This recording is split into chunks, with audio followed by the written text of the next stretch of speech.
Informe misionero. Nunavut, Canadá, 21 de agosto, titulado Dios, sopa y fútbol. Nunavut es el territorio más nuevo, más extenso y más septentrional de Canadá. Nunavut se creó en 1999. Es un territorio inmenso y escasamente poblado, con tundras, montañas escarpadas y pueblos remotos a los que solo se puede acceder en barco o en avión. También es el hogar de un pequeño grupo de adventistas del séptimo día. Hoy conoceremos a uno de ellos. ¿Podrías presentarte? Mi nombre es Shaquille, estoy casada y soy madre de 2 hijos, un niño y una niña. Trabajo como enfermera en la capital de Nunavut, Iqaluit, que tiene 8,000 habitantes. Llegamos aquí hace un año desde Pond Inlet, una pequeña comunidad de 1,800 personas en el norte de Nunavut. El territorio de Nunavut enfrenta desafíos, ya que contiene un alto nivel de personas sin hogar y de casos de violencia doméstica. ¿Qué pueden hacer los adventistas del séptimo día en este caso? Cuando llegamos a Pond Inlet, conocimos a una familia adventista de Jamaica que vivía allí. Cuando ellos se fueron, nosotros pasamos a ser los únicos adventistas. Mi esposo trabajaba para el gobierno municipal y yo era la única enfermera de la ciudad. Si no hubiéramos hecho nosotros mismos el trabajo, nada habría pasado en la comunidad. Podría decirse que ocupamos posiciones de influencia, la cual dificultaba la testificación. Algunas personas estaban dispuestas a aceptar como un hecho cualquier cosa que nosotros dijéramos, pero no era nuestra intención aprovecharnos de su confianza.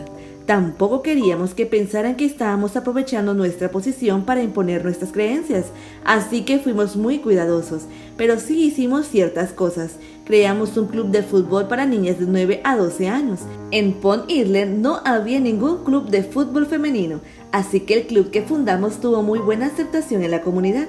Los adultos empezaron a notar que las niñas ya no deambulaban por las calles sin rumbo fijo, y las niñas comenzaron a tener un propósito. Venían al club de fútbol a recibir entrenamiento, refrigerios y amistad. También les enseñamos cómo recaudar fondos para el club. No se trataba de que yo horneara los pasteles para que ellas los vendieran. Se trataba de enseñarles. Les enseñamos a hacerse cargo del club para que pudieran continuarlo sin nosotros. Otra manera en que logramos marcar la diferencia en la comunidad fue a través de los amigos de mis hijos. A ellos les gustaba venir a la casa a jugar los viernes por la noche y los sábados, así que hacíamos el culto los sábados en esos momentos e invitábamos a los niños a acompañarnos. ¿Cuál es la diferencia entre Iqaluit y Pond Inlet? Varias familias adventistas viven en Iqaluit, y reunirnos con ellos para adorar realmente nos ha ayudado a crecer espiritualmente. Puedo llamar a otros miembros de la iglesia y pedirles que oren por nosotros. Siento que es como una red de seguridad. En Iqaluit doy clases de escuela sabática de jóvenes y estoy haciendo planes para que los niños se involucren en ayudar a los ancianos y a llevar a cabo otros actos de servicio. ¿Cuál es el sueño para la iglesia adventista en este lugar? Necesitamos nuestra propia iglesia. Nuestras iniciativas de testificación están sin duda limitadas por nuestra incapacidad de tener un lugar al cual podamos llamar hogar. Cuando visité Iqaluit por primera vez hace varios años, teníamos un lugar dedicado a la adoración los sábados. Allí también dábamos de comer a los desamparados durante la semana. Aunque no operábamos el comedor los sábados, las personas sin hogar sabían que ese día podían acercarse para acompañarnos a almorzar en comunión. El espacio que ahora alquilamos no es lo suficientemente grande para las comidas. Mi clase de escuela sabática se está reuniendo en la sala de mi casa. La clase de primario se reúne en la sala de la casa de otra persona y una tercera clase de niños se reúne en otro lugar. Los adultos se reúnen en el local de la iglesia alquilado. Sería maravilloso poder adorar y tener todas las reuniones en un solo lugar. Gracias por darnos una vislumbre de cómo es la vida en el remoto territorio canadiense de Nunavut. Parte de las ofrendas del 13º sábado de este trimestre ayudará a abrir una nueva iglesia y un centro de servicio comunitario para testificar de Dios en una de las comunidades de Nunavut. Gracias por planear una generosa ofrenda para el 13º sábado.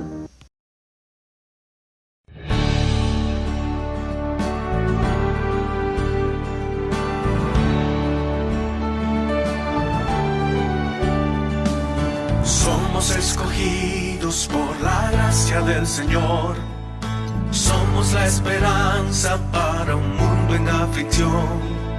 Somos mensajeros con la luz de salvación. Somos luz al mundo y avanzamos sin temor. Yo iré a buscar, yo iré a rescatar, yo iré a testificar, yo iré a discipular, yo iré a predicar, pastorear y consolar. Donde quiera Dios me envíe, yo iré.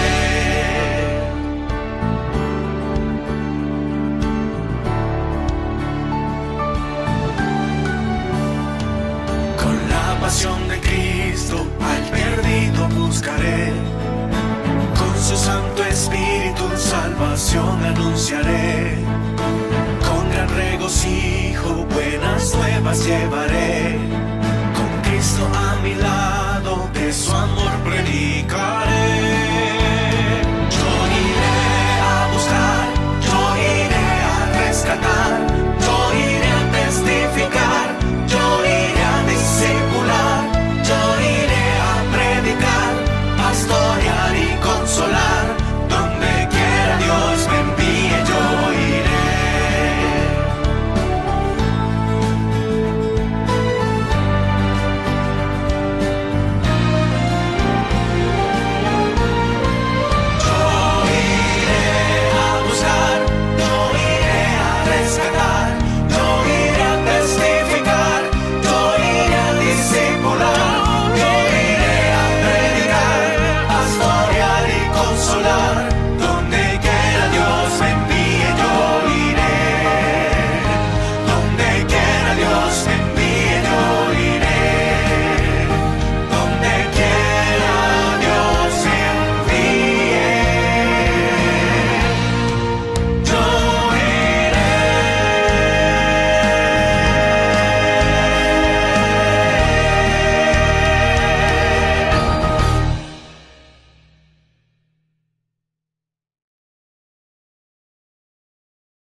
Nuevo horizonte para el 21 de agosto del año 2021.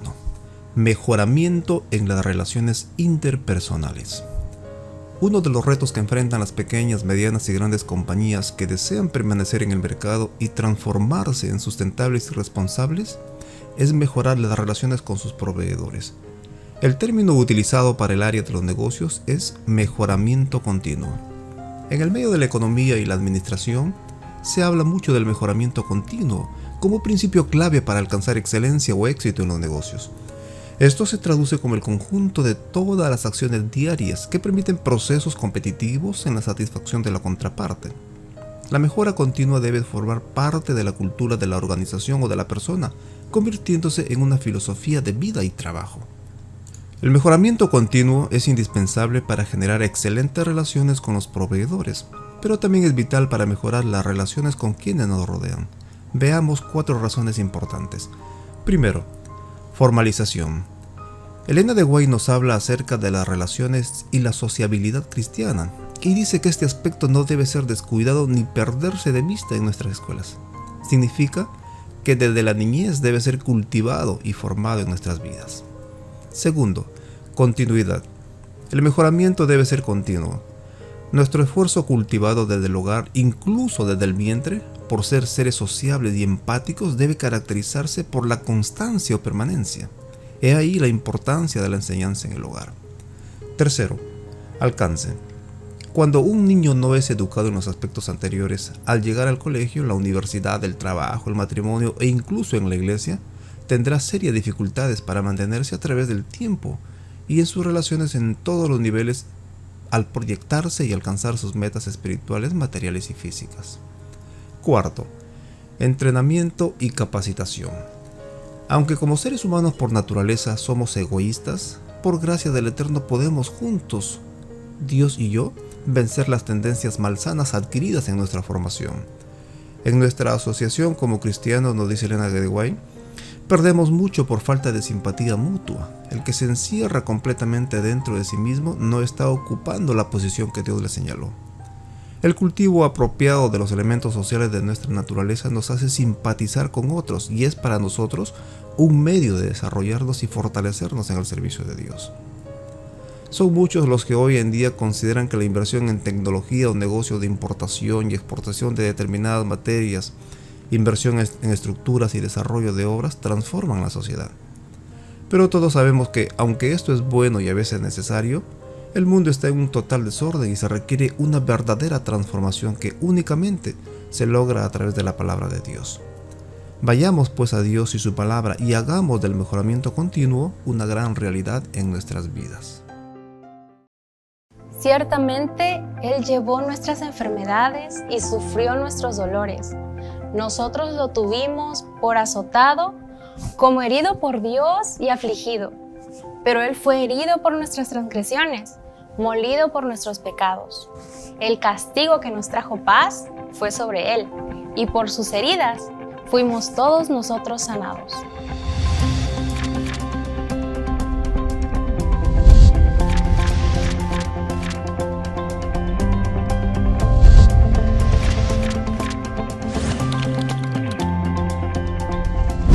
¿Qué tal? ¿Cómo están? Bienvenidos a un nuevo capítulo de la Escuela Sabática Universitaria. Gracias por estar con nosotros. En esta ocasión vamos a comentar la lección número 8 que tiene por título Libres para descansar. Vamos a analizar primeramente un milagro que Jesús realizó, pero antes queremos presentarnos. Aquí los participantes que en cada capítulo estamos dispuestos a conversar. Nos vamos a presentar. Mi nombre es Oscar Sereno, soy del estado de Guerrero, México. Y adelante, Javnia.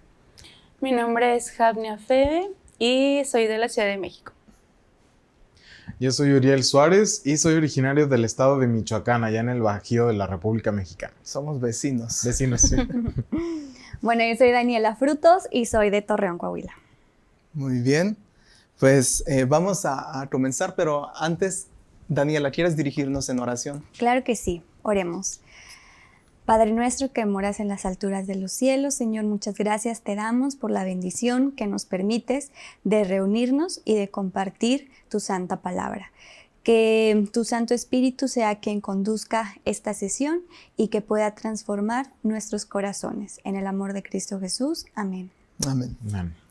El texto clave de esta semana se encuentra en Salmos 27:1. Dice: Jehová es mi luz y mi salvación, ¿de quién temeré? Jehová es la fortaleza de mi vida, ¿de quién he de atemorizarme? Cuando Jesús estuvo aquí en la tierra durante su ministerio, realizó muchos milagros de sanación. Había dos tipos de sanación, por así decirlo. En algunos casos las personas tenían los síntomas muy visibles, ¿no? No podían moverse, eran paralíticos, tenían alguna enfermedad física. Pero en otros casos las personas necesitaban una sanación interna, una sanación del corazón. Pero entonces, ¿qué sucede? Se han preguntado, ¿qué sucedería si en algún momento nosotros estamos enfermos y oramos a Dios por sanidad y no recibimos respuesta? Bueno, vamos a tener oportunidad de comentar en algún momento cuál sería nuestra reacción. Pero antes vamos a ir a un milagro en la Biblia, en el capítulo 2 de Marcos, que Jesús realizó y que tiene ciertas características. Uriel, ¿puedes comentarnos qué pasa aquí en Marcos 2, 1 al 4? Sí, Oscar. El texto hace referencia a un contexto en el que estaban una multitud dentro de una casa. Le voy a dar lectura. Después de algunos días, Jesús entró otra vez a Capernaum. Cuando se supo que estaba en casa, inmediatamente se juntaron muchos, de manera que ya no cabía ni aún a la puerta, y les predicaba la palabra. Entonces vinieron a él unos trayendo a un paralítico que era cargado por 4.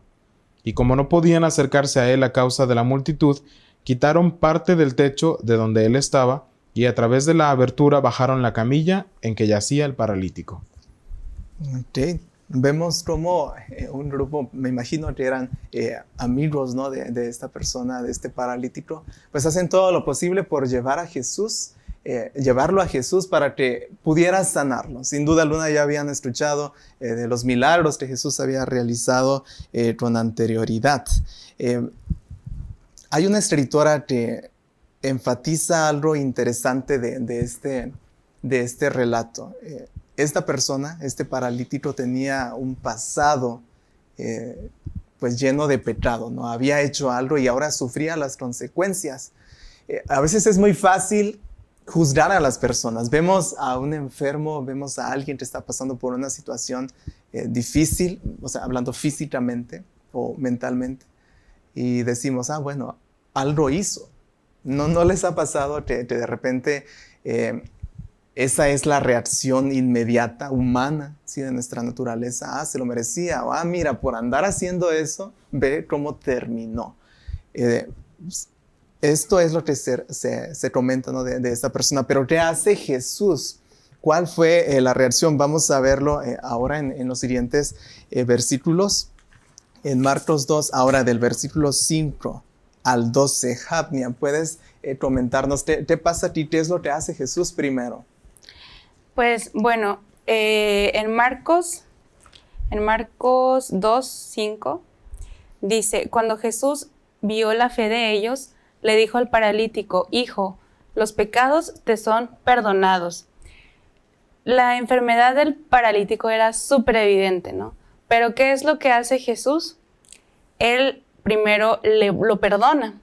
Y como comentábamos en las lecciones pasadas, recibir perdón es como que el mejor regalo que te puede pasar, ¿no? Porque significa más que la curación física, ¿no? Para este paralítico, la curación del alma significaba más que la curación física. Y Dios sabía cuál era realmente el problema desde la raíz, ¿no?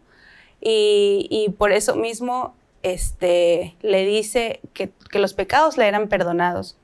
Entonces, ¿qué es lo primero que Jesús hace por él? Pues es esto, le otorga el perdón. Así es, Jesús sabía en su sabiduría que este hombre, más que sanidad física, necesitaba una sanidad espiritual, una sanidad emocional. Y por eso, conociendo el trasfondo de lo que estaba ante él, dice, tus pecados te son perdonados. Pero entonces, Daniela, Jesús presenta un desafío. Había muchos testigos allí. ¿Qué es lo que hace Jesús? Claro que sí.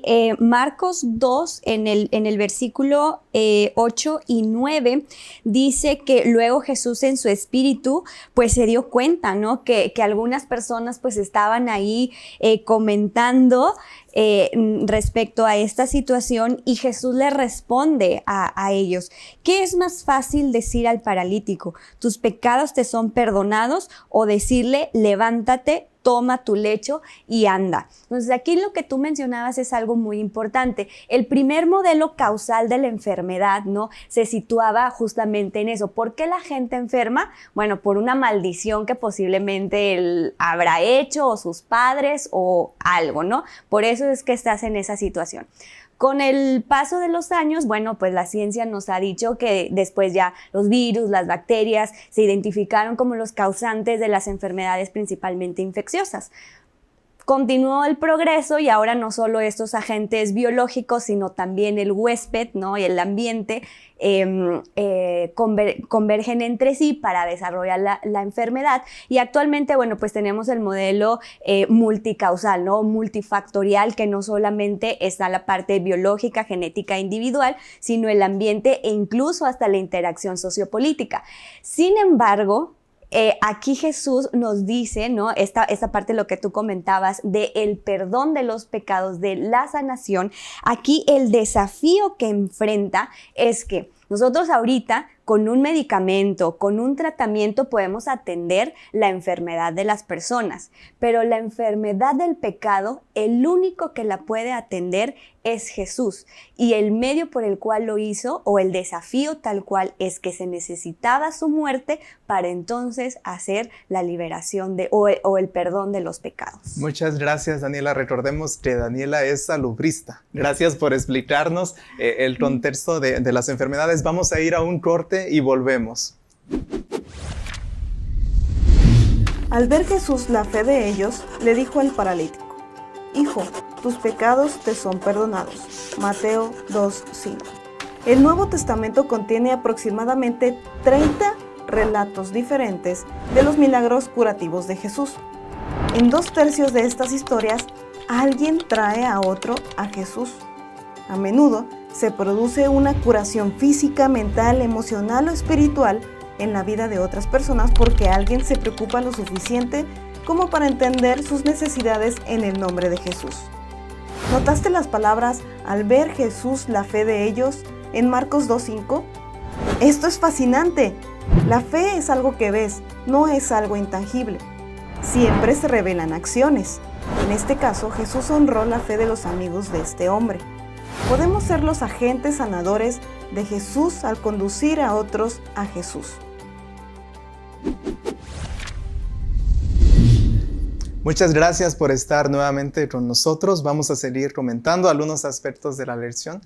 Y ahora, chicos, vamos a comentar una experiencia de un hombre. Dejamos de lado el milagro que Jesús hizo en la vida del paralítico, que fue un milagro en dos direcciones, ¿no? Sanidad física, sanidad emocional. Y ahora nos vamos a un personaje que vivió cientos de años atrás, Elías. Sí, Elías había sido testigo de milagros, había visto la mano de Dios en él.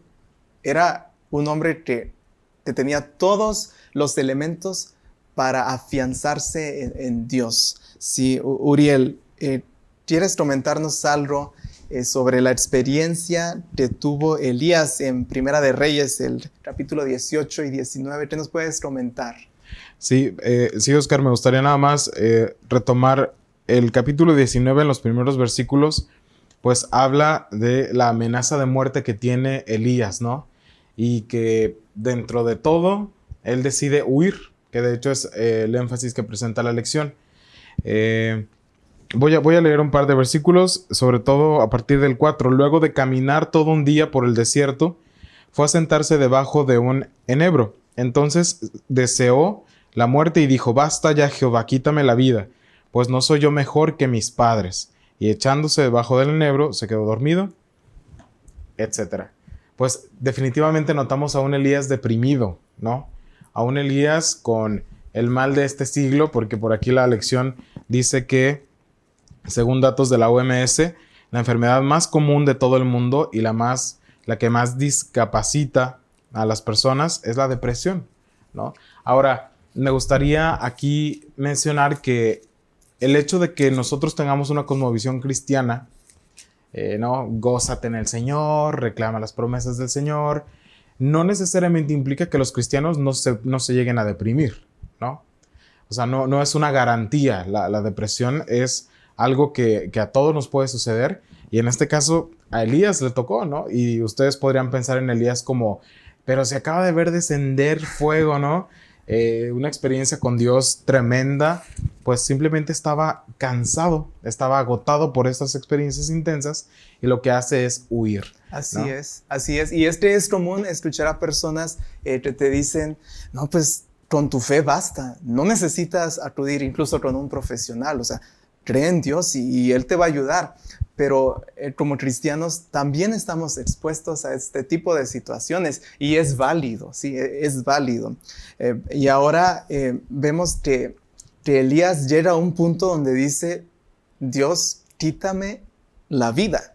Después de ver a Dios hacer descender fuego frente a los profetas de Baal, después de un capítulo de éxito en la vida de Elías, vemos a un Elías con una actitud diferente. Javnia, ¿qué nos puedes comentar al respecto? ¿Por qué crees que Elías dijo esto? Pues bueno, aquí en Primera de Reyes 19:4 dice, se internó en el desierto y después de caminar todo un día, se sentó a descansar debajo de un enebro con deseos de morirse y exclamó, Señor, ya no puedo más, quítame la vida, pues no soy mejor que mis antepasados. Es interesante, ¿no? Cómo es que Elías presenta dos caras. Una, cuando es el profeta, no cualquier profeta, el profeta que anunció el holocausto, ¿no? El profeta que había anunciado la sequía, el profeta que había sido el que iba a transmitir el mensaje de Dios, pero ahora está desmoronado, roto, solo, acongojado. Y aquí cuenta que, pues en vez de que estas experiencias extraordinarias hubieran sido como parte de una reforma hacia el pueblo de Israel, pues él sentía como que lo había arruinado. Él sentía como que ahora ya todo estaba perdido, ya no era el favorito de Dios o el elegido de Dios, se sentía insostenible. Y pues bueno, todas esas cosas, pues cuando uno se llena la cabeza de esos pensamientos, pues uno realmente pues dice, bueno, la mejor solución es acabar con mi vida. Entonces, no me puedo imaginar ciertamente cómo se sentía, pero realmente se sentía muy, muy afligido a tal punto de huir, irse y desear morir. Pero me llama mucho la atención, ¿no? Cómo es que Dios reacciona y cómo es que Él se pone en su lugar. Así es, gracias, Havnia. Y lo interesante, te menciona aquí la lección, Elías, después de un tiempo de huida, de andar corriendo, Elías descansa. Y en medio de ese descanso, cuando Elías se tranquiliza, es cuando la culpa se apodera de él. No sé si le está pasando que a veces estamos tan ocupados y andamos en el córrele, y cuando ya estamos tranquilos, entonces empezamos a sentir ese peso, ¿no? Y empezamos a ver las cosas desde otra perspectiva. Daniela, tú eres experta en este tipo de casos, ¿no? De salud. ¿Qué nos puedes comentar en cuanto a Elías? ¿Qué puedes decir al respecto? Bueno, recuerdo haber leído, aunque me dedico a parte de la salud pública, no, la parte de salud mental no es mi fuerte, pero recuerdo haber estado leyendo sobre la depresión en el caso de Elías, y mencionaba que el detonador de él después, porque como ustedes lo habían comentado ya, o sea, él vivió el gran milagro que Dios hizo a través de él, pero el detonante aquí fue el miedo ahora por su vida. O sea, él sabía que lo iban a matar. Entonces, solamente el saber, él ni siquiera lo había escuchado directamente, él sabía lo que querían hacer con él. Entonces, el miedo te apodera a tal grado que te incapacita para hasta mismo poder pensar de una manera racional, de una manera objetiva, y eso te orilla a pensar muchas cosas negativas. Justo lo que decía Havnia, tal vez yo ya no soy el elegido de Dios, Él me ha abandonado, quiere que muera, ya no estoy en protección, mejor huyo, que es una reacción humana, ¿no? Ante el miedo, ante esta parte que nos paraliza. Y creo que aquí la lección nos va orillando a que en esta situación de crisis es evidente que necesitamos ayuda, como muy bien tú ya lo decías. Sin embargo, también nuestra condición debe tener algo particular. Quiero compartir algo del día miércoles que dice: a veces aquellos que se están ahogando se confunden tanto que luchan contra su socorrista. El socorrista entonces tiene que retroceder y esperar para realizar el rescate hasta que la víctima realmente quede inconsciente. Entonces hay veces que en nuestra misma desesperación debemos tomar este momento de decir: es evidente que yo no puedo, necesito que el especialista venga y me ayude. Así es, y a veces así actúa Dios, nos deja tantito que suframos, por así decirlo, para entonces intervenir, ¿no? Espera que nosotros nos quedemos quietos y entonces interviene de maneras asombrosas. Y ahora queremos hacerle una pregunta a nuestro experto. ¿Por qué es tan importante te recordemos que la fe no es un sentimiento? ¿Cómo podemos asimilar que en momentos de depresión o desánimo es fundamental aferrarnos a la fe sin importar cuán difícil pueda parecer? Bueno, la pregunta tiene un fondo muy amplio, muy grande, muy profundo, en verdad. La fe definitivamente no es un sentimiento. La fe es un principio vital de la vida espiritual. La fe se alimenta por la palabra de Dios. Y los sentimientos son tan variables como cualquier estado anímico que tenemos los seres humanos. Los sentimientos fluctúan en poco tiempo y los sentimientos a veces son bien o mal gestionados, administrados por nosotros los seres humanos. Muchas veces tenemos problemas con los sentimientos. A veces nuestros problemas o dificultades relacionales se deben precisamente a una mala gestión de los sentimientos. Entonces, cuando hay momentos de crisis, necesitamos estar seguros de que estamos anclados en la fe, de que estamos fundamentados en la fe, en un principio vital de la vida espiritual. Si en esos momentos críticos nosotros dependemos de los sentimientos, lo más probable es que nos va a ir mal. Profundos momentos depresivos son momentos en los que la fe puede quedar en entredicho. Hay ejemplos bíblicos de esto. Personajes que desearon la muerte, como Job, como Elías. Entonces, ¿a qué se debió? A que hubo momentos en los que la fe tambaleó, en los que la fe fue probada de una manera muy fuerte. Cuando pasemos momentos de prueba, momentos de dificultad, momentos de dolor, de tristeza profunda que llegan a ser depresivos, es importante echar mano de la fe. La fe es una confianza plena en que Dios está al control. La fe es una confianza permanente en que si estamos con el Señor, todo estará bien. Él lo ha prometido y nunca nos fallará. Agradecemos al pastor Vera, nuestro experto, por su respuesta a esta interesante pregunta. Y continuemos con nuestra conversación. Elías, después de ser testigo de los milagros de Dios, del poder de Dios, huye porque Jezabel le manda un mensajero diciendo que pues lo va a matar al día siguiente, ¿no? Ni siquiera un mes después, al día siguiente. Elías huye, tiene un momento para reflexionar, tiene un momento donde él siente la culpa de todo lo que ha pasado, de su desconfianza en Dios. Pero entonces Elías se va acercando a un final feliz. Uriel, ¿qué nos puedes comentar sobre esto? Pues al analizar la experiencia de Elías, mira que hasta personalmente noto puntos en los que digo, a lo mejor yo habría actuado igual, ¿no? Y otros en los que digo, como por qué, desde un punto de vista más externo, ¿por qué actuaba así si había sido testigo de tantas grandes obras dirigidas por Dios, ¿no?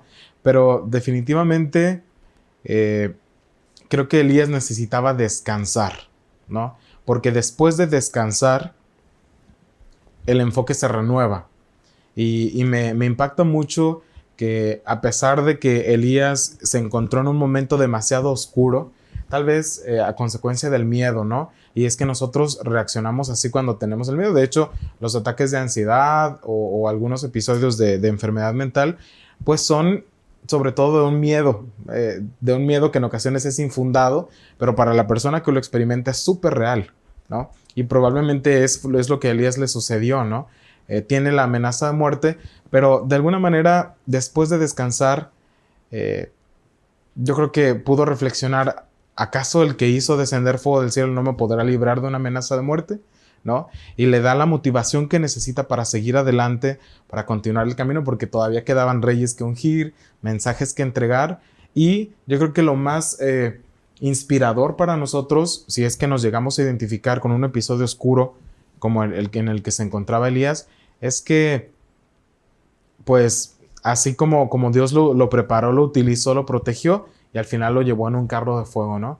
Este final feliz al que tú haces referencia, y creo que es un testimonio importante que podemos analizar y podemos aplicar, sobre todo al momento de tener la certeza de que al día siguiente va a estar mejor, que tal vez necesitamos quedarnos inconscientes un ratito, ¿no? Como cuando el que nada y el que rescata, para poder seguir adelante.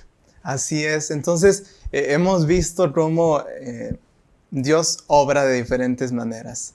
Jesús sanó a un paralítico físicamente, emocionalmente, espiritualmente, y también hizo un milagro de restauración en Elías. Pero entonces quiero hacerles una pregunta, quien guste responder.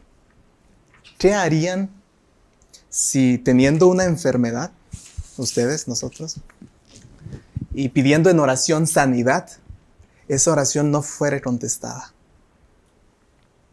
Creo que esa es una pregunta muy interesante y más de uno en alguna ocasión lo hemos hecho, ya sea para forma personal o pedir por la sanidad de algún familiar o de alguna persona cercana, ¿no? Creo que y esto podríamos darle diversas lecturas. Una es de que como humanos, pues evidentemente nuestro sentido de supervivencia siempre va a estar ahí y siempre vamos a desear el bienestar y la sanidad de nosotros y de nuestros familiares. Por lo tanto, siempre vamos a buscar, a insistir la restauración física o mental o de alguna situación que altere nuestra salud, ¿no? Eso es por un lado. Ahora, también es importante mencionar que tendemos a frustrarnos cuando Dios no responde estas oraciones, a cuestionarnos sobre la existencia de Él, a cuestionar nuestra fe, a dudar, a desarrollar tal vez pensamientos, sentimientos, pues que no son del espíritu, básicamente. Y aquí debemos de ser, hablábamos de la inteligencia emocional de José, creo que aquí es una parte importante para nosotros poder ejercerla a través del Espíritu Santo, de que los planes de Dios no son los nuestros, como ya lo habíamos comentado aquí en otras ocasiones, pero también Dios puede utilizarnos en esa situación tal vez triste o lamentable de que podamos llegar a morir o de que podamos llegar a perder ciertas cosas invaluables, pero que eso tiene un propósito más allá. Imagínense que Dios se le hubiera concedido a Elías morir cuando él lo estaba pidiendo.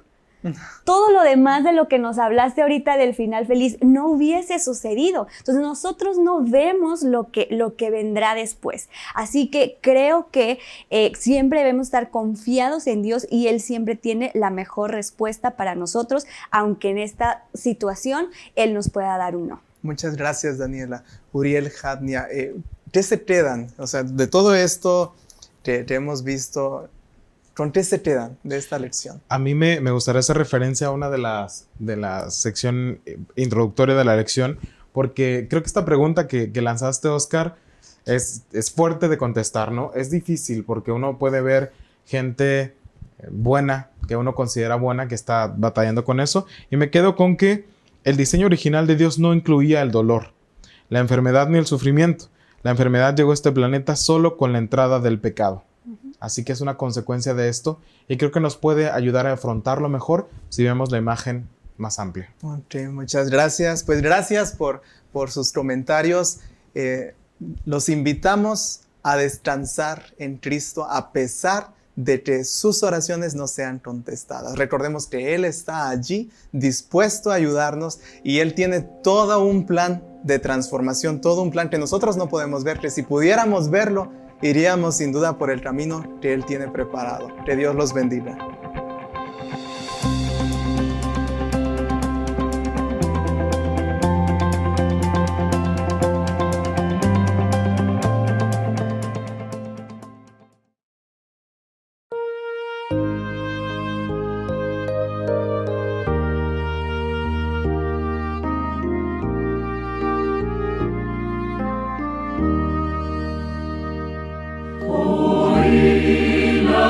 Del buen Jesús,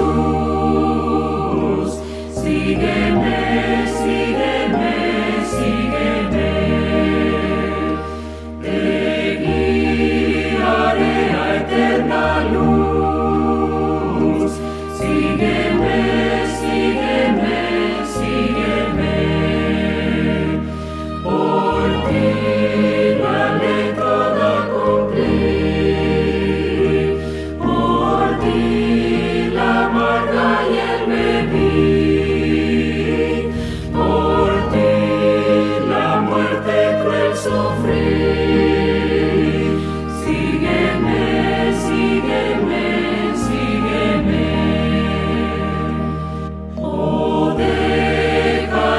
el vil pecado.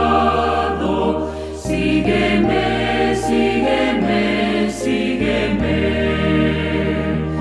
Hogar celeste preparado. Sígueme, sígueme, sígueme. Oh, cuántas veces te llamé y llevaste tú mi santa ley, mas fiador por ti quedé. Sígueme, sígueme, sígueme.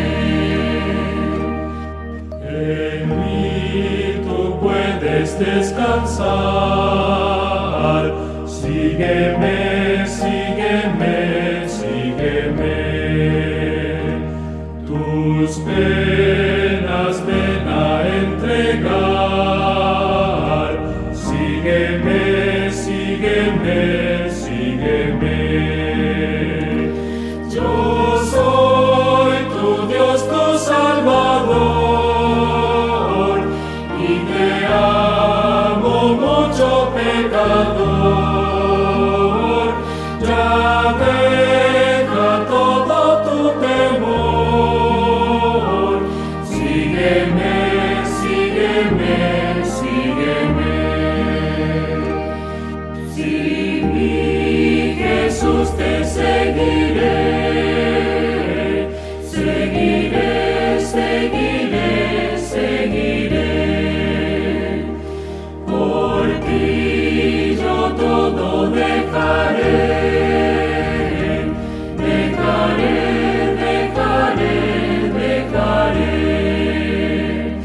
Muy débil soy y sin valor, sin ti no puedo andar, Señor, mas lléname de tu vigor.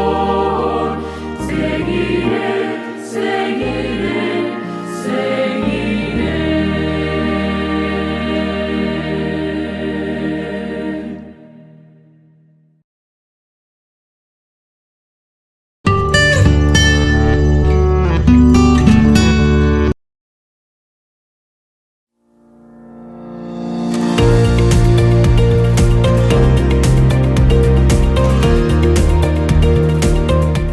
Apreciados hermanos de San Luis Potosí, me da mucho gusto saludarlos. A nuestras espaldas está un proyecto en el cual habíamos orado al Señor y estamos viendo cómo el Señor se ha manifestado, y a través de este breve video queremos agradecerles todo el apoyo que nos han brindado como institución para que esta primera etapa del proyecto pueda ser una realidad. Queremos informarles, darles un avance de cómo es que ha ido evolucionando, así que gracias por su apoyo y vamos a ver algunas imágenes a continuación.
Queremos agradecer a cada uno de ustedes por sus oraciones, por el apoyo que nos han brindado y por sus donativos.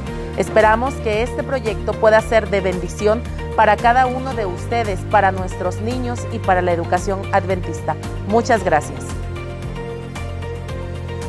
Muchas gracias, hermanos, por formar parte de este proyecto. Gracias por sus donativos. Sigamos orando para que, con el favor de Dios, con su bendición y el apoyo de todos, este proyecto pronto pueda terminarse. Agradecemos el esfuerzo y el trabajo de la ingeniera Meli Zavala, nuestro hermano Antonio Hernández y su equipo de trabajo para que este proyecto pueda ser una bendición para nuestros alumnos. Que Dios les bendiga y feliz sábado para todos.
probad y ved.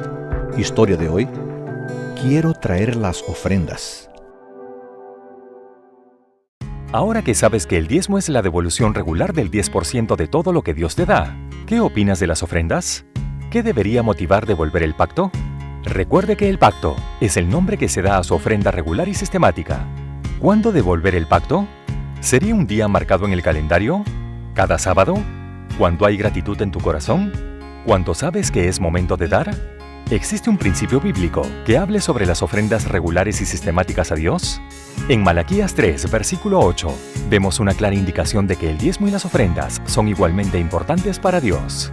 El texto también indica que no dar diezmos y ofrendas conduce a la separación de Dios y a la rutina material, así como al deterioro moral y espiritual. Puedes leer esto en Malaquías 3, versículos 9 al 12. Salomón también proporciona un principio general en cuanto a la regularidad con la que debe entregar las ofrendas. Honra al Señor con tus bienes y con los primeros frutos de todos tus ingresos. Proverbios 3, versículo 9. Lo que Salomón quiere decir es que el pacto debe darse como primicia, es decir, colocar en primer lugar a Dios. El sistema es el mismo que se usa para diezmar. En otras palabras, debe ser la parte que separas justo después del diezmo y antes de cualquier otro gasto.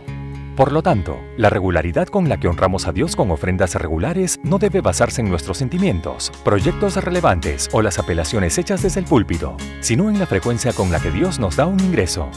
No es una donación, no es un método de evaluación, es un acto de adoración.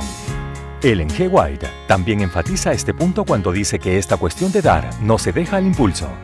Dios nos ha instruido especificándonos que los diezmos y ofrendas son como la medida de nuestra entrega a Dios. Él quiere que demos de manera regular y sistemática. E.G. White, Consejo sobre Mayordomía, página 80 y 81. Dios nos invita a adoptar los principios correctos al entregar ofrendas regulares. Él espera que ya no seamos conmovidos por sentimientos, simpatías, proyectos o llamamientos, sino por su iniciativa de darnos algo. Ofrendar regularmente, tan regularmente como Él nos bendice, nos hará más conscientes de su cuidado y fortalecerá nuestra conexión con el Creador y sustentador de toda la vida. Que podamos dejar de lado nuestros deseos y recordar que primero es Dios. Ahora, quiero invitarte para que juntos podamos adorar a nuestro Dios a través de los diezmos y ofrendas. Que el Señor te bendiga.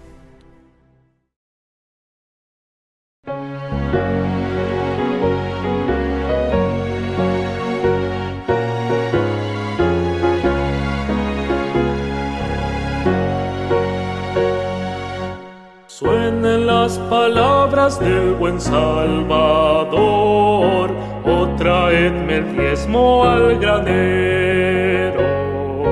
Aclamad a Cristo, dueño y creador, dadle lo mejor primero. Oh, traedme el diezmo al granero, probadme hoy, dice Jehová, quien sobre tierras y dinero bendiciones abundantes pondrá. Cristo nuevamente vuelve a decir, con el diezmo y liberal ofrenda, muchos el mensaje hoy podrán oír y hallarán la santa senda. Oh, traedme el diezmo al granero, probadme hoy, dice Jehová, quien sobre tierras y dinero bendiciones abundantes pondrá. Dad a Dios mejor y más completo don, vuestra vida entera y vuestra hacienda. Entregad a Cristo hoy el corazón, que es la más preciosa ofrenda. Oh, traedme el diezmo al granero, probadme hoy, dice Jehová, quien sobre tierras y dinero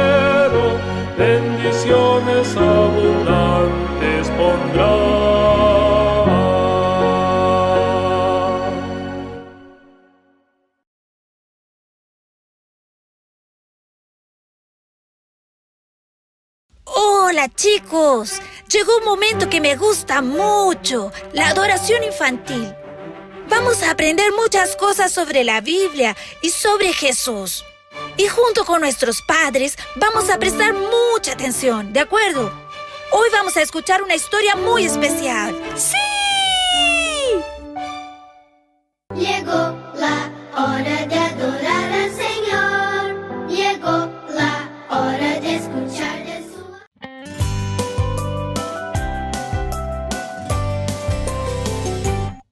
Un feliz sábado, niños. Ha llegado un día especial, importante, donde alabamos a nuestro Dios y escuchamos historias de la Biblia.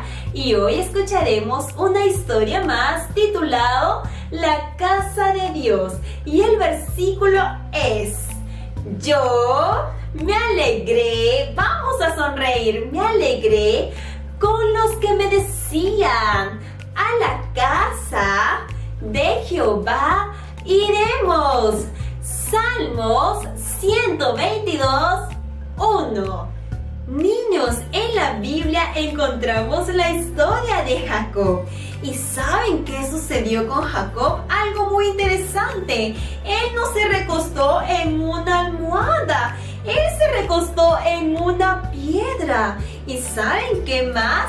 En la historia también aparece una gran escalera con muchos ángeles. ¿Estás listo para escuchar esta linda historia que te va a encantar? Yo sé que sí. Entonces vamos a escuchar esta historia. La Biblia cuenta de un hombre llamado Jacob. ¿Y qué significa ese nombre? Engañador, porque él mintió a su hermano y a su padre. Su situación fue tan difícil que tuvo que huir de su casa porque su hermano le tenía mucho odio. Jacob tuvo que ir bien lejos para salvar su vida. ¿Pensaron cuántos días tuvo que caminar hasta aquel destino? Después de andar mucho, ya se sentía muy cansado y la noche era oscura. ¿Qué hacer? Solo, sin abrigo y con miedo de los peligros del desierto, decidió detenerse y dormir allí mismo. No tenía cama, ni sábana, ni almohada. Allí cerca encontró una piedra y en ella recostó su cabeza y durmió profundamente. Estaba muy cansado.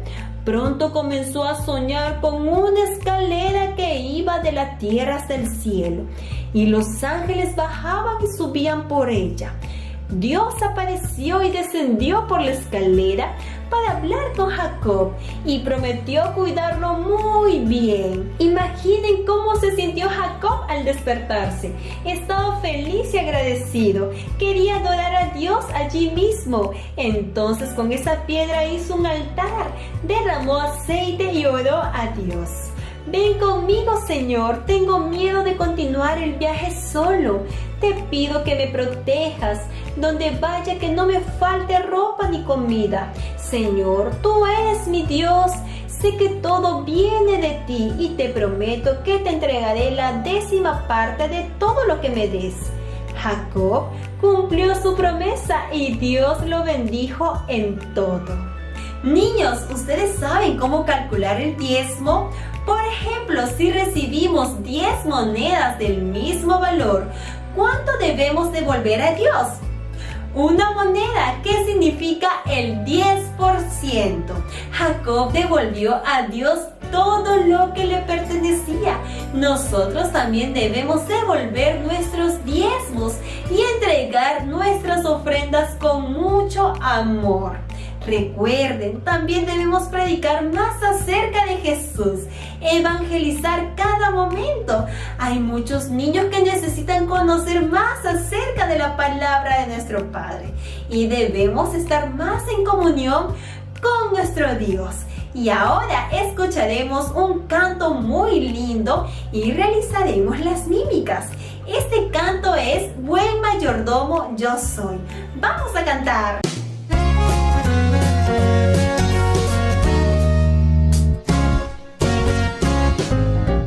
¿Te has preguntado en alguna ocasión qué significa un mayordomo ser?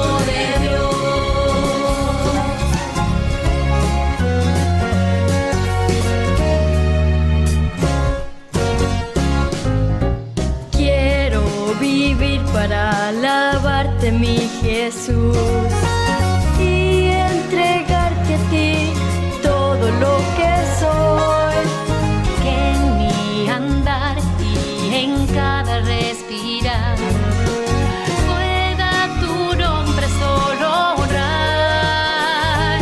Dedico mi tiempo, mi templo, tesoros y talentos, y testifico a otros de su amor.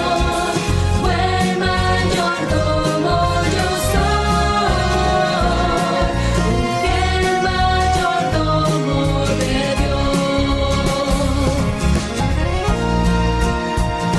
Dedico mi tiempo, mi templo, tesoros y talentos, y testifico a otros de su amor. Buen mayordomo yo soy, un fiel mayordomo de Dios. Buen mayordomo yo soy, un fiel mayordomo de Dios.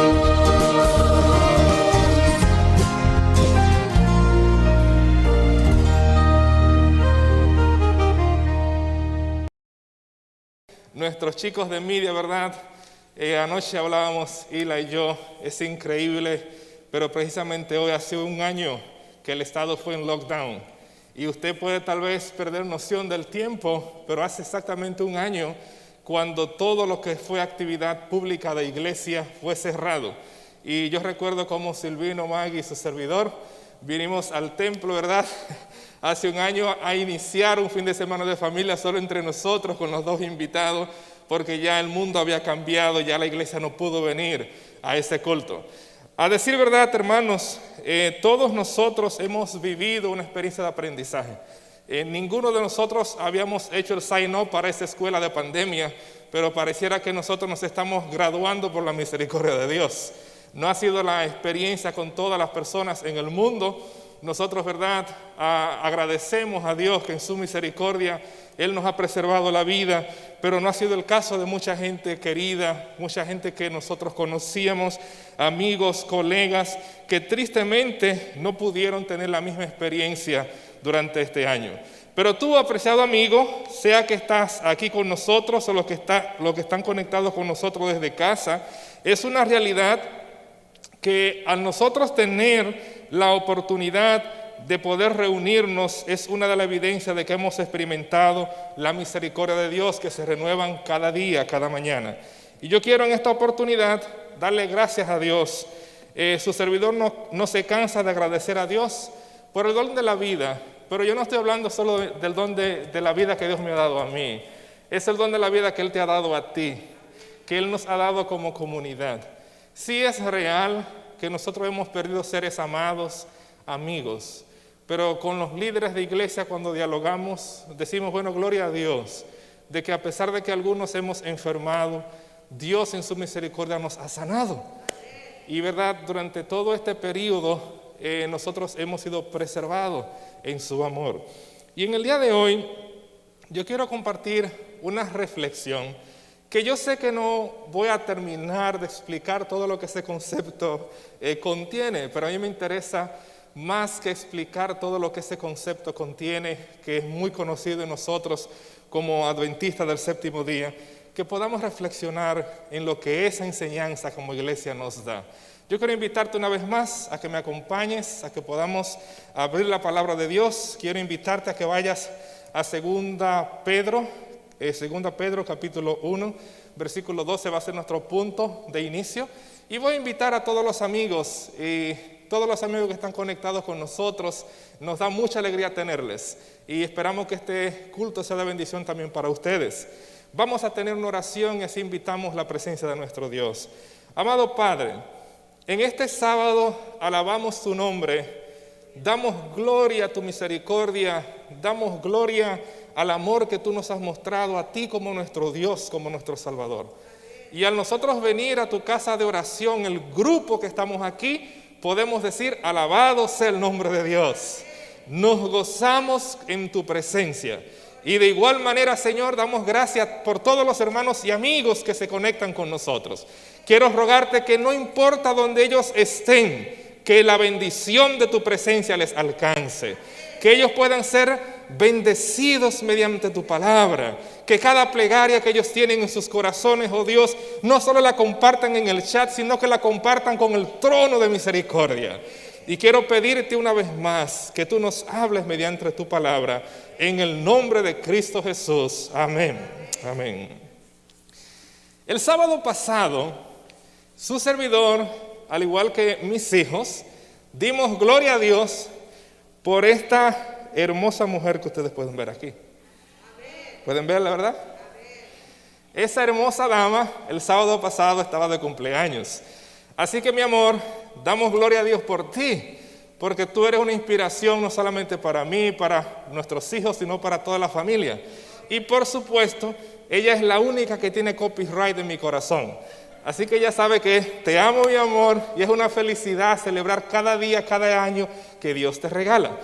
Y por supuesto, el sábado fue particular, hermano Cabrera, porque el día anterior mi esposa preciosa fue vacunada. Recibió la segunda dosis del COVID el día anterior a su cumpleaños. Así que ese fue el último regalo que Dios le hizo un día antes de cumplir años. Y claro, el sábado nosotros en familia pudimos disfrutar.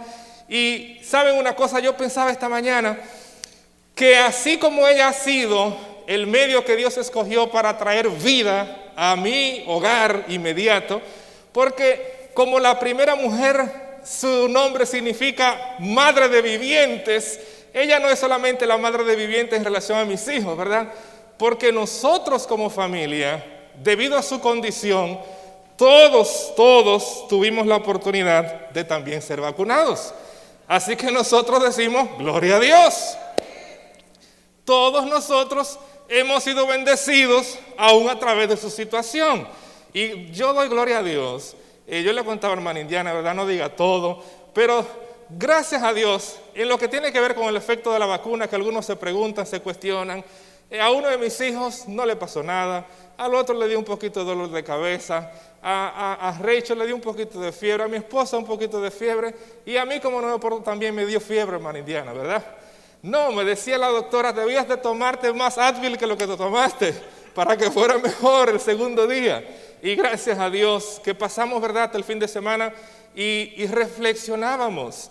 Nosotros, hermanos, cuando vimos el inicio de esta experiencia de la pandemia, como iglesia hemos estado orando, como familia hemos estado orando. Podemos ver la felicidad que sentimos de que el grupo que estamos aquí no podemos encontrar. Pero yo quiero ser bien específico, ¿eh? Así como yo puedo conversar con Eli y varios de ustedes que han sido vacunados. Yo quiero que usted entienda esto. Nosotros debemos dar gloria a Dios porque las vacunas están disponibles. Debemos decir gloria a Dios porque las oraciones que nosotros hemos estado haciendo, Dios la está respondiendo. Y debemos de dar gracias a Dios de que Él está abriendo puertas, ¿verdad?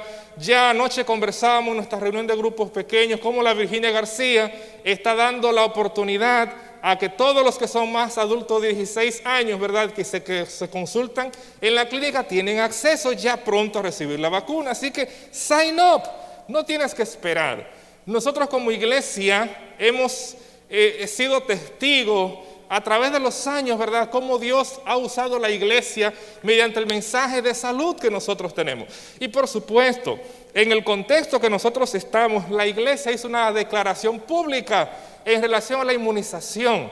Como iglesia, yo quiero al menos leer este primer párrafo para que usted tenga una idea. Lo que nosotros como iglesia adventista del séptimo día enseñamos. Esta declaración hecha por la iglesia dice: la iglesia adventista del séptimo día hace un fuerte énfasis en la salud y el bienestar. Como iglesia, el énfasis adventista en la salud tiene su base en la revelación bíblica, los escritos inspirados de Elena G. de White, cofundadora de la iglesia, y en la literatura científica revisada por pares. Como tal, animamos la inmunización, vacunación y no tenemos razones religiosas o confesionales para no motivar a nuestros adherentes a participar responsablemente en programas de inmunización, de prevención y protección. Valoramos la salud y seguridad de la población, lo que incluye mantener la inmunidad de rebaño. No somos la conciencia del miembro o de iglesia individual y reconocemos las elecciones particulares. Estas son realizadas por el individuo. La elección de no ser inmunizado no es ni debería ser visto como un dogma ni como una doctrina de la Iglesia Adventista del Séptimo Día. Yo quiero que ustedes puedan entender esto, apreciados hermanos. Yo sé que hay mucha información y por supuesto mucha desinformación. Y yo puedo testificar acerca de esto. Gente sincera que me ha preguntado a mí en varias ocasiones qué creemos nosotros como iglesia. Hermanos, nosotros creemos en la vida, nosotros creemos en la salud, nosotros creemos en el mensaje de que tú y yo fuimos creados a imagen y semejanza de Dios y que Dios desea que tú seas prosperado y que tengas salud en todo el sentido de la palabra.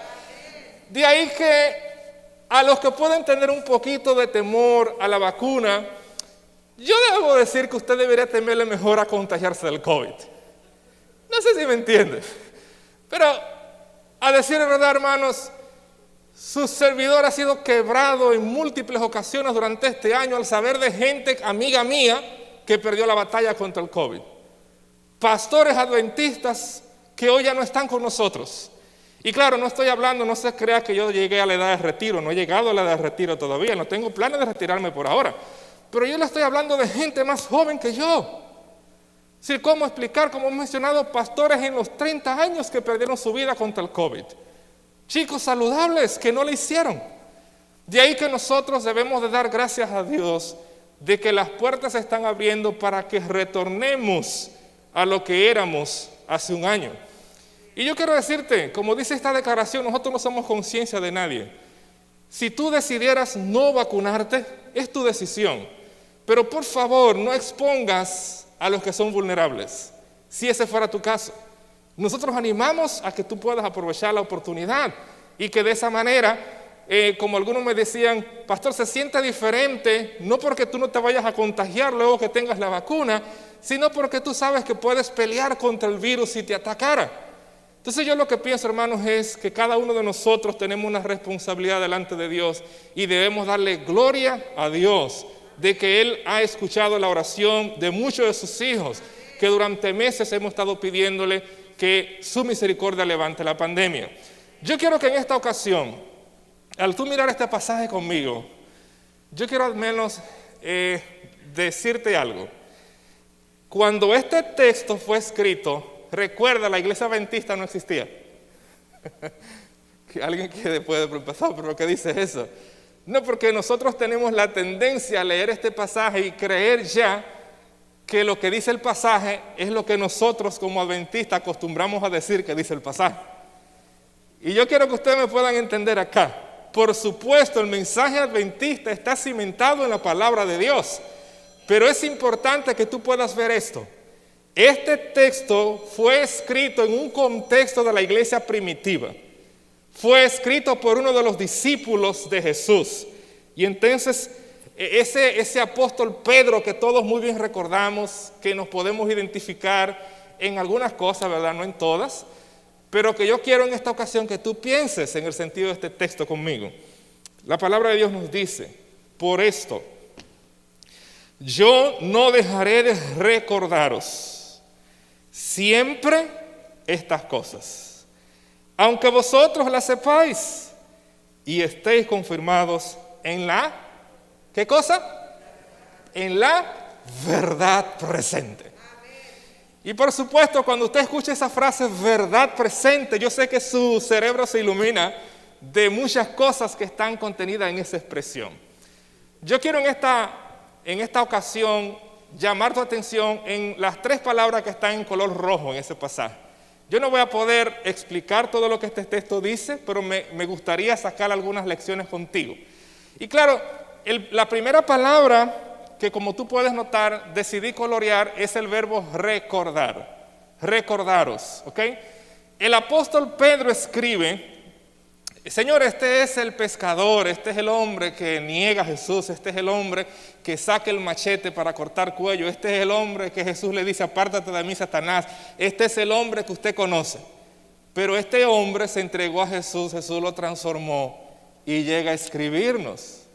Y esta es una de las epístolas que él escribió, ¿verdad? 2 cartas, que él fue el autor.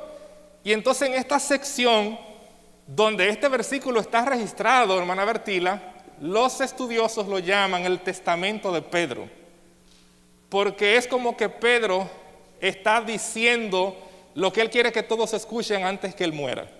Él va a mencionar en el versículo 14 que Dios le ha revelado que él pronto va a morir. De ahí que lo que él está diciéndole a la iglesia es algo que él lo ve como su legado, como su testamento que él quiere. Y es en ese contexto que usted y yo podemos entender mejor el sentido de esa palabra recordar. De paso, los que trabajamos en el aula enseñando, sabemos que el recordar las cosas hace una diferencia no solamente en los finals, sino en el proceso de aprendizaje. Y de hecho yo puedo resumir que cuando usted estudia la revelación de Dios y cómo el hombre se aparta de Dios, el pecado en esencia es olvidar lo que Dios dice. Es decir, cuando usted y yo olvidamos los principios divinos, pecamos. De ahí que ese verbo recordar tiene un trasfondo muy amplio en el contexto bíblico. Nosotros vamos a encontrar, cuando Dios es el sujeto de ese verbo, tiene un sentido muy particular en la Biblia. Por ejemplo, yo puedo recordarles, valga la redundancia del verbo recordar, en Génesis capítulo 8, versículo 1, cuando el texto dice que Dios se acordó de Noé. Cuando Dios es el sujeto de ese verbo, implica no una actividad cognitiva, como es lo que nosotros muchas veces en Occidente pensamos del acto de recordar. En la Biblia recordar implica acción. Lo que el texto dice cuando Dios se recuerda es que Dios actúa. De ahí que Pedro está hablándole a una congregación, a una iglesia que conoce la historia y el uso de esa palabra en el contexto bíblico. Así que usted y yo haremos bien en tomar en consideración el aspecto histórico. Yo quiero rápidamente que usted y yo podamos recordar cómo la iglesia adventista llegó a aplicar el sentido de esa expresión verdad presente. ¿Qué es lo que nosotros cuando decimos verdad presente queremos decir? A alguien que no ha estudiado mucho acerca de las doctrinas de la iglesia adventista. Bueno, nosotros, como usted puede notar acá, los pioneros adventistas, en conjunto con la hermana White, desarrollaron las creencias adventistas esenciales, siguiendo este método de estudio. ¿Cuál era el método de estudio? El estudio cuidadoso de la Biblia. Leer la palabra de Dios con diligencia, en oración. Y ese estudio diligente con frecuencia era acompañado por visiones o revelaciones que Dios le dio a la sierva, a la hermana White. Y ese resultado del estudio diligente de las Escrituras, más las visiones que Dios le dio, hizo posible que los pilares adventistas se establecieran, las doctrinas cardinales, lo que se llegó a conocer bajo la expresión verdad presente. Quiero que me puedan captar esto aquí, porque yo no voy a poder ir históricamente y explicar todo el uso de esta expresión. Pero nosotros vamos a encontrar pioneros como Joseph Bates, que de paso es uno de los primeros que comienza a utilizar esta frase, verdad presente. Joseph Bates utilizó esta expresión, verdad presente, en relación a cuando él descubre que el sábado es el día del Señor. Y entonces él dice, hay una verdad presente, y es que el sábado sigue siendo el día del Señor. Así que los pioneros, en la medida que iban estudiando las Escrituras, iban confirmando todas estas enseñanzas. Más adelante, James White va a utilizar la expresión verdad presente en el contexto de los 3 ángeles, los mensajes de los 3 ángeles en Apocalipsis 14. Y de manera particular en el mensaje del tercer ángel, 1849, cuando él va a utilizar esa expresión verdad presente en relación al mensaje de los 3 ángeles y en el particular el tercero. Años posteriores, en el 1857, mira qué interesante lo que él escribe en la Review and Herald. Ha sido imposible lograr que algunos vean que la verdad presente es ¿qué cosa? Él está diciendo, una verdad es presente cuando es presente, punto. No se refiere a algo futuro, no se refiere a algo en el pasado, es algo actual, es una enseñanza que tiene una relevancia para nosotros hoy. Eso era Joseph Bates hablando ya en el 57. Entonces es importante que podamos ver, el concepto verdad implica una idea absoluta, pero el concepto presente es relativo, es temporal. Y entonces él está hablando, el concepto de verdad presente nos alcanza a nosotros en la actualidad. Y entonces mire cómo escribe la sierva de Dios en Joya de los Testimonios, tomo 3, página 274. Nadie intente derribar, ¿qué cosa? Los fundamentos de nuestra fe, las doctrinas cardinales del adventismo, que fueron colocados en el principio de nuestra obra. ¿Por qué cosa? Primero, el estudio de la palabra. Todo tenía fundamento con la palabra, acompañado ¿de qué? De oración. ¿Y por qué más? Y por las revelaciones. De ahí que el estudio minucioso de la palabra de Dios, más las visiones que Dios le dio a la sierva, cimentaron esas doctrinas cardinales de la iglesia. Y es lo que nosotros llegamos a conocer a través de los escritos de la hermana White, la verdad presente. Y yo creo que ustedes puedan conmigo, ¿verdad?, al recordar esta parte histórica, ¿cuáles son algunas de las doctrinas cardinales? Y entonces aquí usted puede notar, ella habla en Primeros Escritos, página 63. Son muchas las preciosas verdades que contiene la palabra de Dios, pero es la verdad presente lo que el rebaño necesita. Ella va explicando de la relevancia en la época cuando ella escribe esta porción de sus escritos.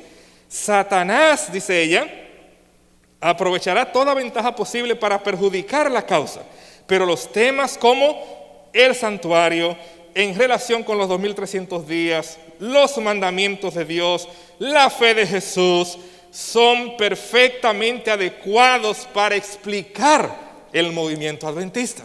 El estado de los muertos, ella va a abundar en muchos de sus escritos.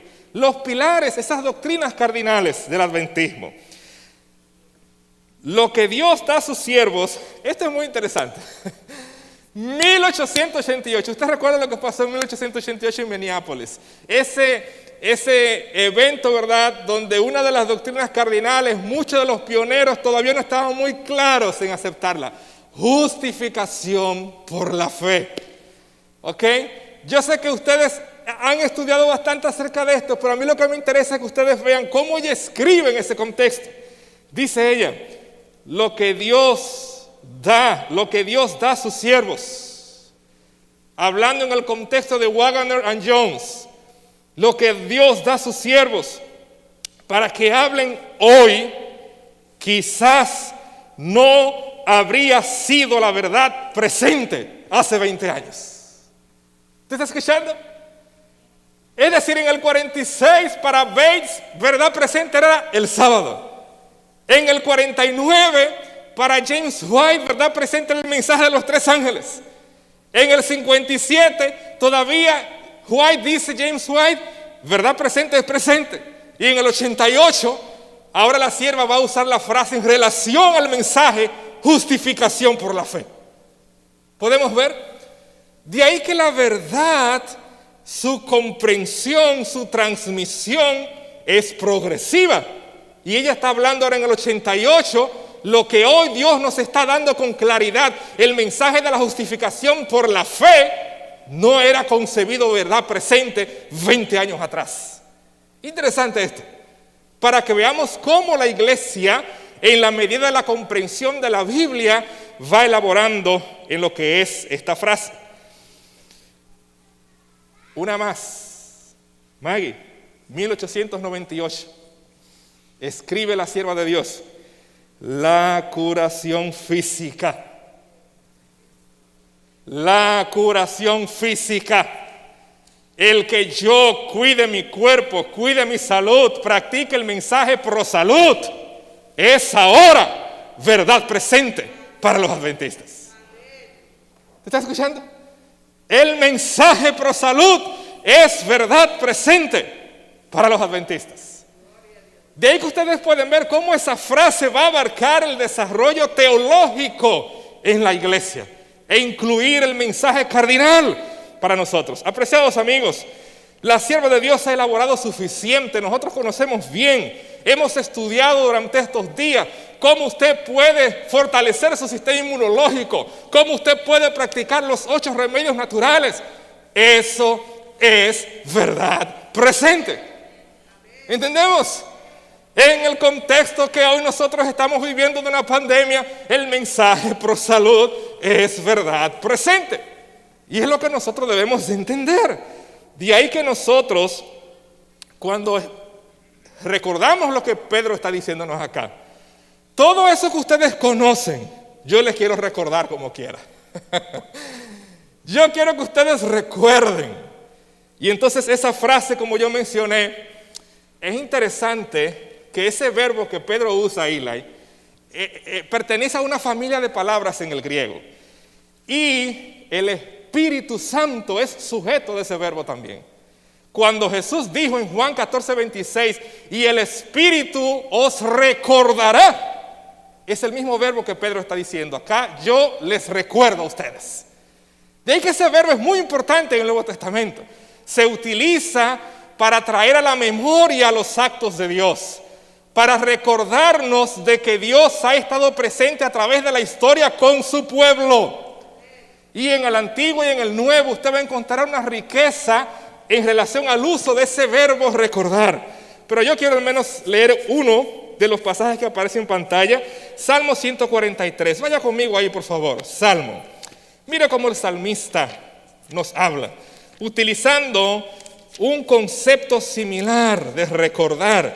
Pedro está diciendo, yo quiero recordarles a ustedes. Salmo 143, versículos 5 y 6.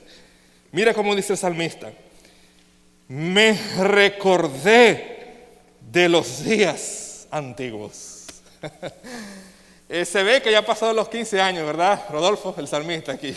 Él dice, me recordé de los días antiguos. ¡Ay, mis días!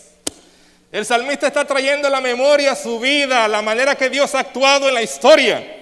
Me recordé de días antiguos. Meditaba en tus obras, reflexionaba en las obras de tus manos, extendí mis manos a ti, mi alma a ti como la tierra sedienta. Cuando usted y yo recordamos, apreciados amigos, yo pregunto, ¿cuántos reconocemos que Dios ha actuado a través de nuestras vidas? ¿Cuántos momentos donde la mano poderosa de Dios ha obrado en nuestro beneficio? ¿Cuántas oraciones respondidas? De ahí que cuando Pedro está diciéndole, yo les quiero recordar lo que ustedes saben, pero se los voy a recordar como quiera. Él está trabajando en este principio. Es el mismo principio que Jesús va a utilizar cuando Él celebra la Santa Cena. Y Él dice, cada vez que ustedes hagan esto, van a traer a la memoria lo que yo hice por ustedes. Mi sacrificio. Es acerca de recordar. De ahí que ese es un elemento importante, no olvidar nuestro pasado, no olvidar la manera que Dios nos ha guiado en el pasado. No tenemos nada que temer, como dice la sierva de Dios. No tenemos nada que temer a la pandemia, al futuro, a menos que olvidemos la manera que Dios nos ha guiado en el pasado. El salmista está diciendo, yo recuerdo, yo reflexiono, yo medito, mi alma está sedienta de tus obras. Tú no tienes que vivir con incertidumbre, a menos que olvides las obras de Dios. Tú no tienes que vivir lleno de temor, a menos que olvides las grandes maravillas que Dios ha obrado en favor de sus hijos. Pedro está usando ese concepto, recordar, con esa idea. Miren, él además dice, yo los recuerdo esto, yo quiero recordarle estas cosas para confirmarlo a usted. Ay, ay, ay, este hombre sí sabe lo que está hablando. ¿Saben qué es lo que Pedro está haciendo aquí? ¿Saben qué es, hermana Cleme? Está usando su historia. Pedro, cuando usa la palabra confirmar, está usando su historia. ¿Qué es lo que usted quiere decir, pastor, con eso? Bueno, algunos de ustedes pueden recordar esa estatua ahí, ¿verdad? ¿Ven ese gallito que está ahí arriba? Lo hicieron, lo momificaron, el gallo que cantó cuando Pedro negó a Jesús. No, nada de eso. Es el monumento que está fuera de la iglesia de Pedro, en uno de los lados montañosos del monte de Sión, que hemos visitado en múltiples ocasiones. Y allí la historia recuerda el lugar donde Pedro negó a Jesús. Y ustedes pueden ver a uno de mis hijos, a Erika ahí, que en el 2019 visitamos ese lugar entre los muchos lugares que visitamos. Y apreciados amigos, cuando Pedro dice, yo quiero recordarles a ustedes para confirmarlos. ¡Wow! Pedro tenía en su mente, hermano Ismael, esa noche que Jesús le habló y que les dijo al grupo, todos ustedes me van a abandonar. Y ustedes conocen a Pedro. No bien Jesús terminó de decir, yo no te voy a negar, Señor. Si fuera necesario, iré hasta la muerte por ti. Y Jesús dijo esto, Pedro, Satanás te va a zarandear, pero yo he orado por ti para que una vez tú seas restaurado, confirme a tus hermanos. ¿Te está escuchándome? Lo que Pedro está diciendo acá, yo les recuerdo la historia para confirmarlos a ustedes. En otras palabras, él está diciendo, yo estoy cumpliendo lo que Jesús oró por mí. Y aunque él tenía en su memoria el momento que él le falló a Jesús, que él fue zarandeado, que él no fue fiel, que él maldijo, tratando de negar cualquier relación personal con Jesús. Oh, apreciados amigos, cuán grande es la misericordia de Dios. Cuán grande es su amor, que aun cuando le fallamos en medio de la pandemia,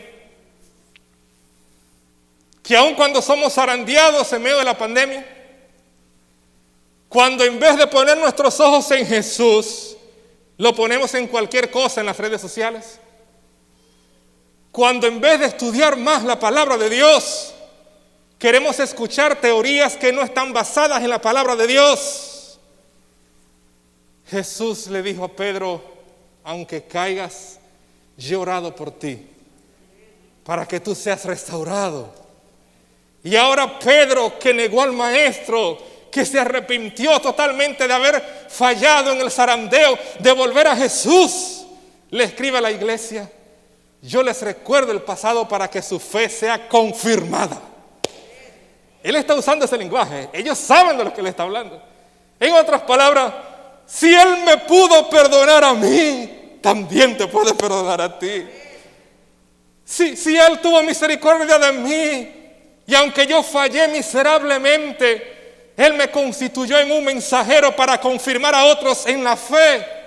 A pesar de que tú has fallado a Jesús, Él te perdona, Él te restaura y Él te puede usar para gloria y honra de su nombre.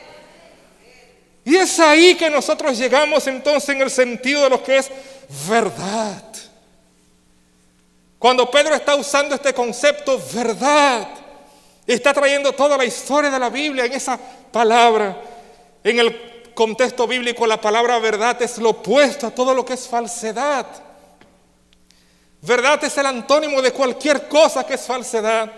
Por eso es, apreciados amigos, que nosotros no podemos estar compartiendo toda información que vemos por ahí, porque si hay un poco de falsedad, ya no es verdad. La verdad presente no se compromete con lo que está comprometido. La verdad es algo absoluto que no se contamina. permanece pura. La verdad es la integridad moral, es la fiabilidad y sinceridad frente al engaño. Ustedes recuerdan cómo los fariseos querían entrampar a Jesús y le dijeron una vez: Maestro, sabemos que enseñas la verdad y que eres hombre de verdad. Aún los enemigos tenían que reconocerlo. Jesús era íntegro. Jesús practicaba lo que enseñaba. Él era la encarnación de la verdad. Por eso él podía decir: yo soy. ¿Qué soy? Yo soy el camino, la verdad. Nadie viene al Padre. De ahí que tú vas a encontrar, es interesante lo que Juan hace en su evangelio. Juan, en capítulo 4, versículos 24 al 26, en esa conversación que Jesús tuvo con la mujer samaritana, le dijo: Dios, el Padre, es espíritu, y Él busca a los que le adoran en espíritu y en... Así que Él conectó la verdad con Dios Padre. Pero como mencionamos, el evangelio de Juan, también el capítulo 14 y 16, de forma particular, va a utilizar el concepto de la verdad en relación al Espíritu Santo. Y el Espíritu Santo os guiará a toda verdad. De ahí que Dios el Padre es verdad, el Hijo es la verdad y el Espíritu Santo es la verdad. La verdad no es una idea absoluta externa a mí. Por supuesto lo es, pero es relacional. Y conoceréis la verdad. Y la verdad os hará ¿qué cosa? Libres. Apreciado amigo, cuando nosotros recibimos el evangelio al Señor Jesucristo como nuestro Salvador, Él es la verdad. Él es el que cambia nuestras vidas. Es en Él que nuestra fe se cimenta. De ahí que verdad presente no solo es 2300 días. No solamente es el santuario, no solamente son los mandamientos de Dios, no solamente es la justificación por la fe, no solamente es el mensaje pro salud. La verdad es una persona, es Cristo Jesús. Y cuando nosotros recibimos la verdad, no es algo que se quedó en el pasado. ¿Cómo es la verdad, Abby? Presente. ¿Cómo los demás ven la verdad en ti? ¿Es la verdad del evangelio presente? ¿Es relevante en tu vida porque tú la estás practicando? Puestos los ojos en Jesús, autor y consumador de nuestra fe. Es el Espíritu de Dios que nos guía a toda verdad. Yo sé que debo de concluir por razones de tiempo. Eli, esta cita dice: el amor, Eli, el amor. El amor no puede vivir sin ¿qué? Sin acción. El amor no puede vivir sin acción. Y cada acto lo aumenta, fortalece y extiende. El amor alcanzará la victoria donde la discusión y la autoridad sean ¿qué cosa? Impotentes. Jesús trató a todo el mundo con amor. Dios mostró su amor al dar a su Hijo en la cruz. Apreciado amigo, si el mensaje que tú has recibido no te ha capacitado para amar a los demás, revísate tú porque el mensaje funciona. Si la verdad presente no te ha hecho un mejor padre, esposo, tío, primo, revísate tú porque el mensaje de la verdad presente funciona. El mensaje de la verdad presente no es una espada en la mano de un verdugo para maltratar al que es distinto a él, al que piensa diferente a él. El mensaje de la verdad presente está centrado en una persona que es Jesús, cuyo carácter es amor. Y yo quiero leer esta cita y llegar a mi conclusión, Eli. Porque esta cita, óigame, es excelente lo que dice aquí, pero me asusta cómo ella termina. ¿Sabe lo que dice la sierva de Dios? Un corazón egoísta, Jocelyn. Oye lo que dice, cómo termina. Un corazón egoísta puede ejecutar acciones ¿qué? generosas. ¿Reconocer qué cosa? Puedes actuar generosamente en ocasiones. Puedes reconocer el mensaje contenido en la verdad presente. Pero ella dice, los motivos pueden ser engañosos e impuros. Apreciado amigo, Judas vivió con el mejor maestro del universo. Judas escuchó al mejor evangelista cada día. Judas presenció los milagros más grandes que un mortal puede presenciar. Pero él no se entregó completamente a la verdad que es Cristo. Y su corazón fue impuro y engañoso. No es suficiente tener ideas. No basta conocer las 28 creencias fundamentales. Es practicar lo que tú y yo conocemos. La verdad presente incluye mirar al afroamericano con dignidad, porque él fue creado a imagen y semejanza de Dios. La verdad presente incluye no aprovecharte del indocumentado, porque él es un hijo, una hija de Dios, porque en Cristo murió en la cruz del Calvario. La verdad presente va más allá que las doctrinas cardinales, porque la verdad presente está centrada en el amor. El que dice yo le conozco y no guarda sus mandamientos, el tal es que cosa, mentiroso. Y la verdad no está en él. Si tú no eres capaz de amar y perdonar, la verdad presente no ha afectado tu mente, tu corazón, tus manos y tus pies. Si en verdad le habéis oído y habéis sido por él enseñados conforme a la verdad que está en Jesús. Es imposible poseer la verdad presente si tú no posees a Jesús. Yo quiero preguntar en este día, ¿cuántos queremos una vez más abrir nuestros corazones a la verdad presente que sigue siendo el centro, Cristo Jesús? ¿Cómo usas tu tiempo? ¿Cómo usas tus talentos? ¿Cómo usas tus tesoros? Va a decir cuánto te ha afectado la verdad presente. No es la verdad en el pasado, es la verdad ¿cuándo? Presente. La están viendo los demás en ti. 17 años, casi como Gigi. Ella fue a disfrutar de nadar. Y ese día sería el último año en su vida que nadaría. Ella quiso practicar un clavado. El problema era que el agua no estaba tan profunda como ella pensaba. Y cuando ella hizo el clavado, se fracturó varias vértebras en su cuello, lo que la dejó parapléjica para el resto de su vida. Johnny cuestionó a Dios por años,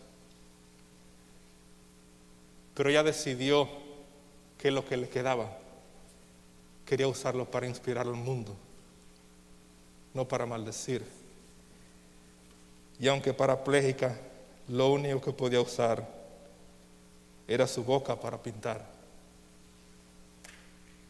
Y comenzó a pintar obras de artes que se comenzaron a vender en todo el país.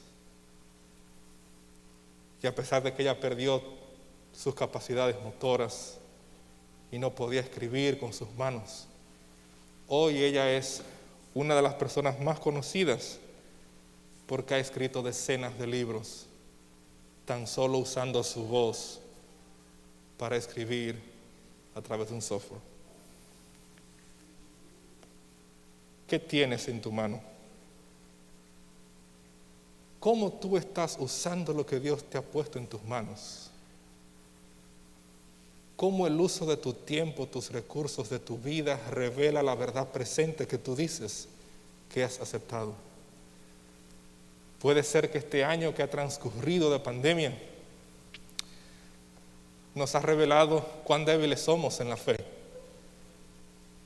Nos ha revelado cuántos problemas tenemos sin Jesús. Pero yo doy gloria a Dios de que el mismo Dios que amó, perdonó y restauró a Pedro es el mismo Dios que te quiere perdonar y restaurar a ti. Yo quiero orar en este día por todos aquellos los que quieren usar lo que tienen en la mano para gloria y honra de Dios, para avanzar, para proclamar, para enseñar, no solo con palabras, sino con hechos, el mensaje de la verdad presente. ¿Cuántos lo quieren hacer así? Podemos estar de pie si hablemos con nuestro Padre Celestial. Oh Señor, bendito sea tu nombre por los siglos de los siglos. Señor, reconocemos que como Pedro te hemos negado. Reconocemos que como Pedro te hemos fallado, que en ocasiones hemos sido insolentes, irresponsables, vanagloriosos, orgullosos, presuntuosos. Gracias porque tú, así como recibiste a Pedro después que él falló, nos recibes a nosotros. Y oh Dios del cielo, en esta hora, no solamente los hermanos que estamos aquí en el santuario, sino todos los amigos que se han conectado con nosotros alrededor del mundo, te rogamos que tú nos confirmes en la verdad presente. Te rogamos que tú nos confirmes en ti, que eres la roca inamovible. De tal manera, oh Dios, que no importa lo que siga, lo que venga, queremos que tú uses nuestro tiempo, que tú uses nuestros talentos, que tú uses nuestros recursos, de tal manera que la verdad presente se encarnice y que los demás la vean. No que la escuchen, que la vean. Por la manera que convivimos en casa, por la manera que nos tratamos en nuestros trabajos, en la escuela, que los demás vean que crecemos en tu gracia y en la verdad tal cual es en Jesús. Gracias porque tú nos amas. Ayúdanos no solo a hablar, sino a practicar la verdad presente. En el nombre de Jesús te lo pedimos. Amén. Amén.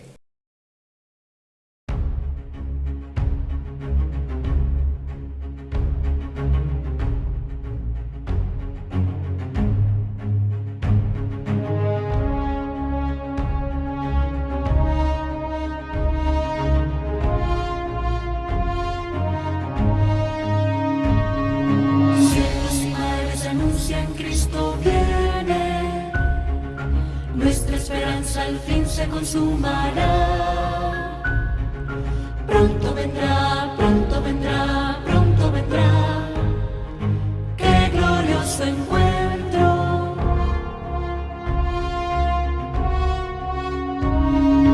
Muchos han dicho en su nombre soy el Cristo. Guerras, rumores de guerras oímos ya. Pronto vendrá, sí, pronto vendrá. Qué glorioso encuentro. Maranatha, Cristo viene por su pueblo que fielmente le espero. Maranatha, Cristo viene, falta poco para nuestra redención. Maranatha, qué glorioso encuentro.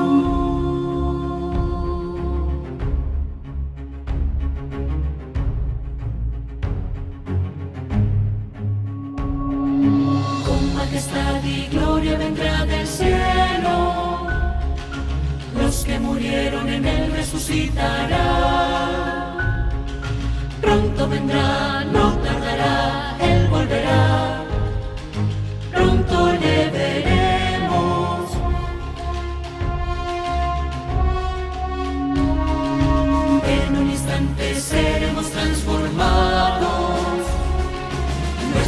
prometido será la inmortalidad. Pronto vendrá, sí, pronto vendrá.